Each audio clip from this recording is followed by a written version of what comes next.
As the first real high-budget AAA open-world game set in feudal Japan, Ghost of Tsushima became one of my favorite games of the last generation when it released 5 years ago. And with Ghost of Tsushima looking really promising, I want to take the opportunity to refresh my memory of the first game and share my opinion on Jin Sakai's journey along the way. Upon finishing the fantastic opening of the game, we will come back later to in the story section of the video, the first thing you will notice is the beautiful open world and its versatile sceneries. Ranging from villages and shrines to beaches and dense bamboo forests, with my absolute favorite being the flower fields.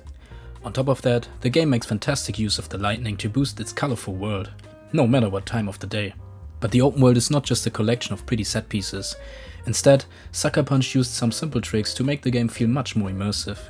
For one, if you don't know where to go, instead of having a big red dot or some arrow somewhere on the screen, you can just swipe up on the controller's touchpad to let some wind appear that will show you the right direction.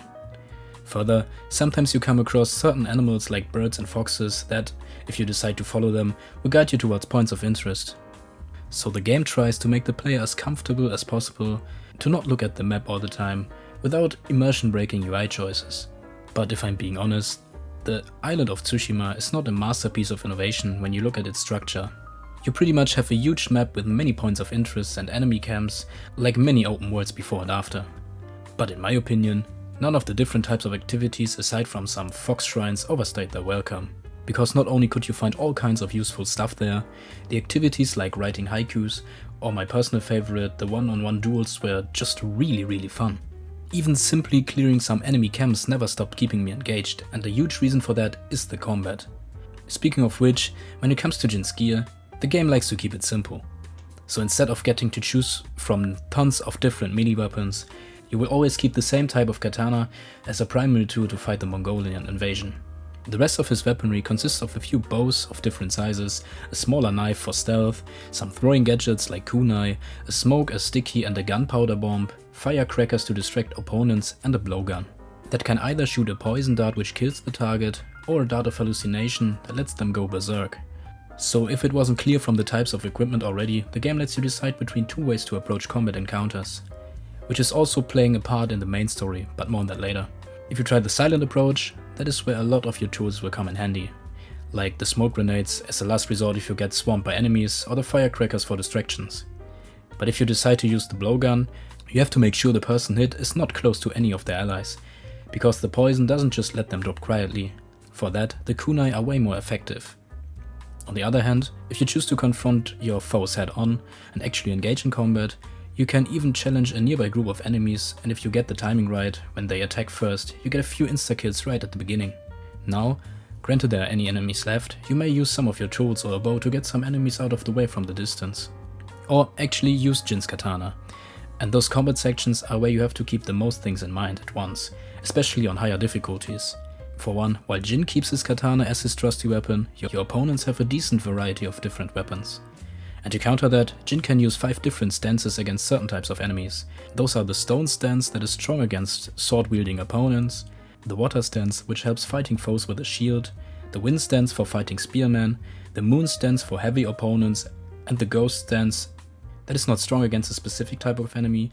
Instead, it is more like a special attack that can be triggered after defeating 7 enemies without taking damage or assassinating a leader.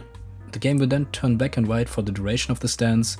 You can then insta-kill up to 3 basic mobs or deal heavy damage against a more advanced unit.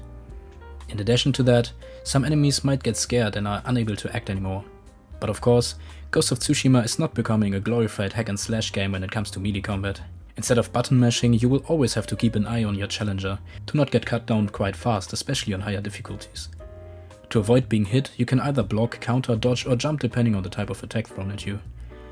But you don't have to worry that chaos always means death or stronger foes transform the game into a Souls-like. Most of the time, you can run off for a while using a smoke grenade or simply heal yourself if things get too dangerous. And on top of that, you have quite a few options to tailor Jin's abilities to your playstyle. One being the many types of armor you can wear, that have different effects, like giving you more free kills when challenging opponents, or even helping you find collectibles. Those can often also be upgraded to strengthen their effects. Further, you can invest skill points into several skill trees to unlock or strengthen abilities or Jin in general. The skill points can be earned by increasing the legend rank, which is done by completing activities and quests in the open world. And the customization doesn't end with actually useful things. You can also paint some armor sets and find different designs for your weapons. You can even activate a black and white filter to make the entire game look like a retro samurai movie if you want to. And you of course can activate Japanese voice acting if that helps you immerse yourself on your adventure through Tsushima. Before we come to the story section, I want to give you the opportunity to skip to the timestamp shown on the screen right now. Now with that out of the way, in the year 1274, the Mongol Empire turns its focus towards conquering Japan. Their first step is the small island of Tsushima, the lone shield of the mainland. On a misty Komoda beach, 80 samurai prepare to face thousands of invaders. Among them is Jin Sakai, a young but skilled warrior of the Sakai clan. At his side is his uncle Lord Shimura, the Jito of Tsushima and Jin's mentor. The samurai make a bold charge to meet the Mongol forces head on, but the Mongols do not fight with honor. Explosive barrels, fire arrows and ambushes tear the samurai apart. Jin watches helplessly as his comrades are slaughtered. Lord Shimura is captured by Khotun Khan, the cunning Mongol leader. Jin himself is thrown from a bridge, presumed dead and left to die on the battlefield. He awakens to the face of a stranger, Yuna, a skilled thief and warrior. She saves him, but only on the promise that he will help her brother Taka. With the Mongols swarming the island, Jin's only goal is to rescue Lord Shimura. But with the samurai army gone, he will need help. Jin begins to travel the island, recruiting allies.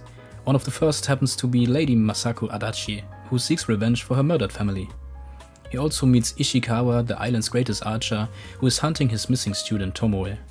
Tomoe has betrayed him and now trains Mongols in the art of archery. Finally, there's Ryuzo, Jin's childhood friend and leader of the Straw Hat Ronin. Once a samurai, Ryuzo and his men now survive as mercenaries. Together, these allies form the foundation of Jin's plan to rescue his uncle. But along the way, Jin begins to realize that honor alone will not win this war. The Mongols fight with deception and fear, and Jin decides to do so himself. Guided by Yuna, Jin begins using stealth, assassinating Mongols from the shadows. He strikes silently, vanishes in smoke, and spreads fear across enemy camps. It doesn't take long for him to become infamous, as the first people begin to call him the Ghost of Tsushima.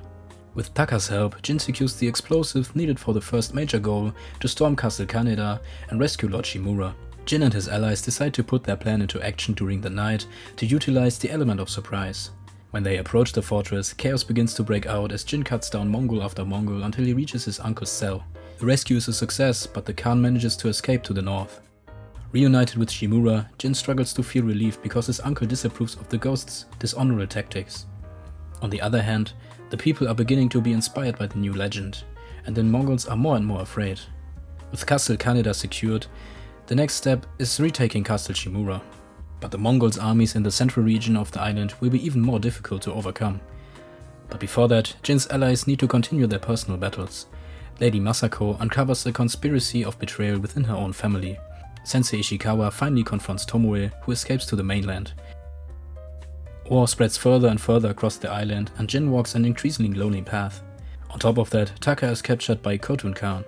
In a brutal display of power, the Khan executes Taka in front of Jin and Juna. But instead of being broken by the sight of one of his closest allies dying in front of his eyes, he feels strengthened in his cause. To break the Mongols' grip on Castle Shimura, Jin turns to a forbidden tactic. He poisons their supplies, silently killing entire squads without lifting a sword. The poison works and the Mongols panic, but it horrifies Lord Shimura as well. The samurai code forbids such methods, and Jin crossed the line. Exiled, the ghost moves to the frozen north of Kamiyagata. Jin fights a one-man guerrilla war, dismantling the Mongols piece by piece. He frees prisoners, destroys ships, and unites the survivors of the invasion. As Jin's legend grows, so does the Mongols' desperation. Khotun Khan prepares his final plan, to sail for the mainland with a massive fleet.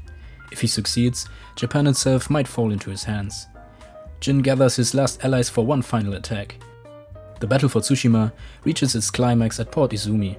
Once again, chaos breaks out as the Mongols are fighting with the ghost and his allies. Finally, Jin faces Khotun Khan on one of his ships, where, after a long boss fight, Jin emerges victorious, ending the Khan's life. The Mongols are defeated and Tsushima is free again. But despite his victory, Jin Sakai's personal struggles don't come to an end. Which is because the shogun fears the ghost's influence. Lord Shimura is ordered to execute his nephew that he raised as his son. Jin must face his uncle one last time, at the quiet, solemn shores of Omi Lake. And even though this might not be a happy ending type of situation, this part where the two write a haiku with tears in their eyes is probably one of my favorite gaming moments in recent years. Anyway, Jin wins the duel and now has to decide if he takes his uncle's life following the samurai code, or lets him live with the shame. But no matter what you choose, Jin Sakai leaves his family and the life of a samurai behind forever. First of all, welcome back to anyone skipping the story section. While Sucker Punch did not reinvent the wheel in terms of open-world action adventures for Jin Sakai's journey, the additions like the wind or animals guiding you to strengthen the immersion and a fantastic combat system kept the game engaging until the Platinum trophy popped on my screen. On top of that, set open world plays with light, colors and sound design to create beautiful sceneries. And with a classic revenge story that definitely has its highlights, especially later on, Ghost of Tsushima creates a fantastic experience that Ghost of Yotai can hopefully continue.